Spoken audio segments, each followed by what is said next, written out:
Tem um impasse entre poderes. É absurdo. Eu acho que ser decidido. Eu acho que ensina o Ives Gandra pelas Forças Armadas. Porque é diferente. Quando você tem esse nível. Aí então, você fez apologia ou não, gente. Eu expliquei o AI-5. Tá? E o AI-5, naquele momento, era um momento político, que naquele momento os 17 atos foram feitos pela política. Aconteceu, não dá para apagar. Você não vai apagar aquilo. Augusto, eu queria insistir na pergunta. Os membros do Supremo Tribunal Federal e do Tribunal Superior Eleitoral, eles são contra, claramente, qualquer mudança no processo eleitoral. E você fez parte dessa comissão que está estudando aí a implantação da contagem pública de votos no Brasil. Você tem certeza, você avalia que isso pode ter sido um fator que pesou para a mão pesada da juristocracia contra você? Eu tenho certeza absoluta, porque eu realmente sou incisivo nesse ponto. Quando eu enviei foi até o ministro Barroso que recebeu, quando eu solicitei explicações do supercomputador, né, e sobre a fraude, pedi anulação, inclusive, das eleições de 2020, porque houve ali explicitamente, né, e publicamente, que houve a invasão e tudo mais, até pelos ministros, aí eu solicitei. Então eu sempre fui muito incisivo nessa defesa, e eles sempre respondiam de uma forma muito sabonete, né? Fala e sai para um lado, sai para outro, mas nunca de forma... me responderam com recorte de revistas. O sistema é confiável, corte da Veja, da época. E assim foi feito. Eu tenho, inclusive, está lá arquivado no meu gabinete, posso até trazer quando quiser, porque é bem interessante a resposta. Nada técnico, na verdade. Então acho que isso aí pesou, sim, para poder me tratar e me perseguindo aí juridicamente. E como é que você vê dentro do Congresso o apoio a essa possível proposta de contagem pública de votos? Até porque tem um projeto de lei lá do deputado Celso Russomano de que isso poderia ser aprovado até agora se a Câmara tivesse vontade de aprovar isso. Sim, como é que é isso visto lá dentro da Câmara? Então, ali é muito dividido, né? Porque tem muitos deputados que apoiam, acho que está meio a meio, na verdade, para ser mais objetivo. Mas eu acho que a gente consegue virar essa chave porque vai colocando de fato a transparência. Eu estava vendo um vídeo da urna do Paraguai, salvo engano, acho que é do Paraguai, sim, que imprime na hora. Você já viu esse vídeo? Sim. É bem interessante, né? É bem seguro, porque você faz a comparação ali na hora e coloca na urna e acabou. Muito simples. Por que não pode ter essa materialidade, né? O projeto do Celso Russomano, ele é diferente porque preenche um leitor óptico que vai fazer a contabilidade. Perfeito. Né? Mas o Celso Russomano, ele tem até empresa de TI, né? Então ele está bem de dados. Ele está bem aprofundado nisso aí. O deputado, há conversas, e eu tive conversas com pessoas que estão preocupadas com o pós-eleição.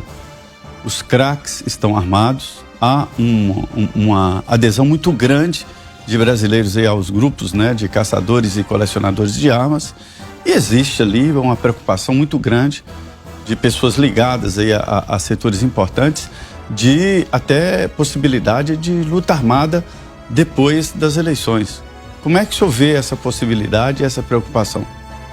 Olha, a minha opinião a respeito disso é que eu acho que tudo é uma hipótese, e qualquer hipótese pode acontecer, depende do cenário que a gente vai vivenciar.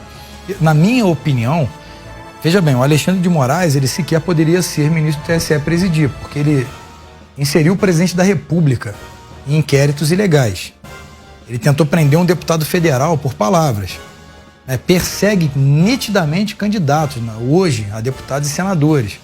Então, é um desastre a pessoa dele presidindo o TSE, uma guerra anunciada, na minha Então, o senhor está dizendo que isso incentiva a possibilidade de reações armadas?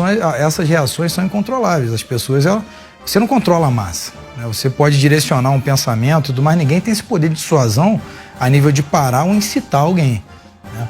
Mas a questão eu acho que o brasileiro ele não está dormindo mais e claro que ele está atento ao que está acontecendo. Se ele perceber que está sendo vilipendiado, com certeza uma reação pode ser uma reação. Esse grupo está organizado, deputado? Não sei, aí eu não tenho esse... Agora, que tem muitas pessoas que estão insatisfeitas com o processo, sim. Mas daí a usar armas?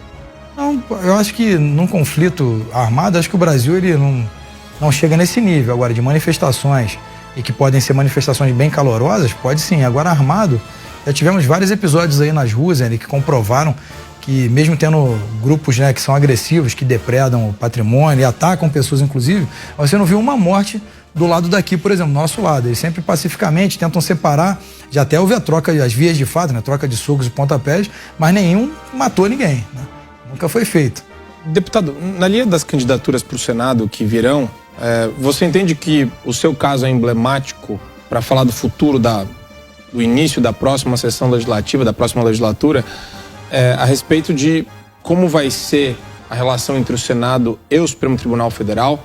Quer dizer, que o próximo presidente do Senado, diferentemente de Rodrigo Pacheco, tome a iniciativa de abrir um processo de impedimento contra Alexandre de Moraes, uma vez que os atos perpetrados por ele ainda serão capazes de resolver em impedimento dele mesmo?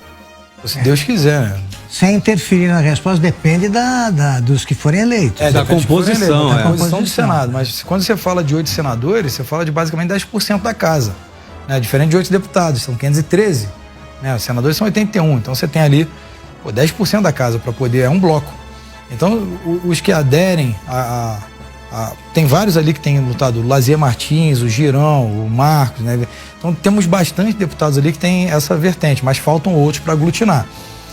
Chegando ali, nós temos, eu acho que 38, 39 pedidos de impeachment. 9 são para Alexandre de Moraes. Todos têm embasamento jurídico, né? E a Lei 1079, ela é clara, a lei de impedimento, mudança de voto, né? Atividade político-partidária, suspeição, dentre várias questões. Está ali no artigo 6º, você pega, né? Dos ministros do STF. E simplesmente ela tem que ser analisada, né? Isso é regimental o regimento do Senado, é claro.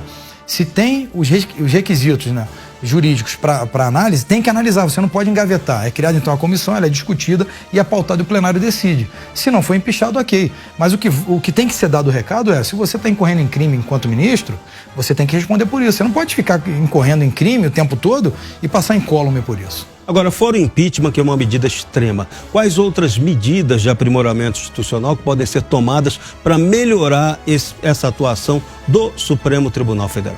Olha, por exemplo, a PEC do deputado Domingos, ela é muito boa porque ela coloca o Congresso como uma casa revisora de decisões inconstitucionais. Ou seja, só o fato de você dizer para o ministro, olha, a sua decisão é inconstitucional, o Congresso, com representatividade, está revogando. Para mim, eu acho que é uma boa saída.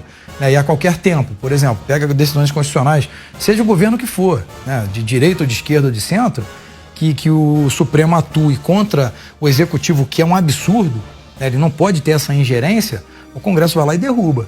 Eu acho que, e até porque pode ser pressionado, é muito boa a PEC, porque o povo pode pressionar o deputado. Agora, tu pressiona o ministro do Supremo, o que ele vai fazer? Ele vai te ignorar, ele tem vitalidade no cargo, tem uma renca de seguranças armados, agora quer criar uma polícia do judiciário, viaja pelas próprias empresas que tem processo no STF, paga resort em outro país, quer dizer, não tem sentido. Então tem que ter alguém para regulamentar esse poder soberano. Eu acho, Daniel, que as coisas começaram a se agravar no momento em que o ministro Alexandre de Moraes impediu a nomeação de um superintendente, né, da Polícia Federal, Sim, que é uma atribuição do presidente da República. A partir daí, você localiza outro ponto, né, de origem, é esse. Esse né? ponto. Porque a partir daí, ninguém renuncia a um poder que acabou de conquistar, né, de ampliar. Ele não volta atrás. É o que aconteceu. Ele fez o teste, ele falou, vai que cola. Se colou. Né? Só que ele tem que. Eu acho que ele é um pouco mais inteligente do que isso, ele tem que perceber que de um lado ele faz e do outro é documentado. E a história sempre cobra. Eu pensaria assim, né? Se estivesse lá, eu pensaria assim. Perfeito. Agora, nesse todo esse processo, inclusive o citado por Augusto aí, de agigantamento do Supremo na Praça dos Três Poderes e de um abandono do Congresso, não é só da Câmara, do Congresso, do seu mandato, né? Sim. Eu entendo que um deputado, ele não é representante só dos seus eleitores, não, mas representante do povo a partir do momento que ele toma posse, né? E houve um abandono e um silêncio estrondoso do Congresso sobre o assunto. Sim. Eu entendo que o Congresso ou deveria caçar o seu mandato ou te proteger plenamente. E não fez nenhuma coisa nem outra. Por quê? O que aconteceu? Que apagão foi esse? Olha, sinceramente, eu não consigo te explicar, né, corretamente, porque, primeiro, quando houve a prisão, eu falei, eles não vão abrir mão de uma prerrogativa que nós detemos enquanto deputados, né? Se o Augusto Nunes foi eleito deputado, ele vai passar imediatamente a ser investido de prerrogativas. Essas prerrogativas não são do Augusto, são do cargo, da instituição Augusto Nunes. Então ele está representando uma parcela significativa no momento que ele foi eleito. E dali por diante as pessoas começam a acompanhar o Augusto, já são milhões de pessoas. Pô, esse cara me representa. Vídeo Enéas, saudoso Enéas Carneiro. Ele foi eleito como recordista de votos. Mas depois ele não representava mais 1.700.000 pessoas, 1.800.000. Ele representava 10 milhões. É a mesma coisa o presidente Jair Bolsonaro, quando ele era deputado, ele representava milhões, tanto que foi eleito presidente. Ele não representava mais aquela parcela de 400 mil que ele foi eleito. Então, acho que quando eles abrem mão disso, eles não abriram mão da prerrogativa, eles abriram mão do povo. O povo está de olho e falou, olha, se você trata a pessoa que me representa dessa maneira, você não está me protegendo. Então, acho que eles deveriam ter se posicionado melhor, sim. Acho que foram muito infelizes ali naquela decisão e do jeito que estão atuando. Vale a pena citar sempre, a gente vive repetindo, se eu me enganar aqui, eu trocando, errar a palavra, vocês me corrijam. É o seguinte, está escrito na Constituição que senadores e deputados São invioláveis.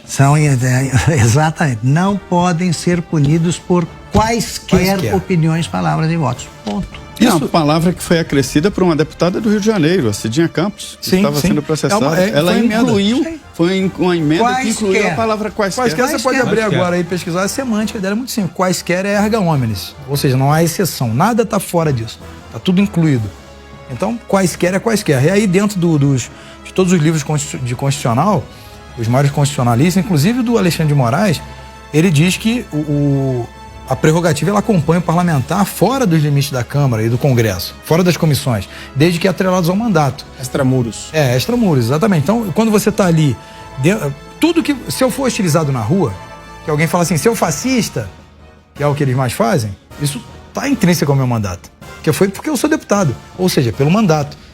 Se eu falo alguma coisa contrária a essa pessoa, foi para defender também pelo mandato. Então está atrelado ao mandato.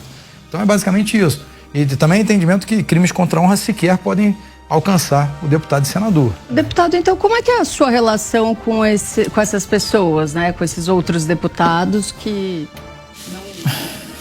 não chegaram, não defenderam, né? Um ambiente tão corporativista e não foi nesse caso. No dia a dia lá na Câmara? No dia a dia. É tranquilo, porque assim, na verdade eu acabo... Muitos mudaram de ideia, como você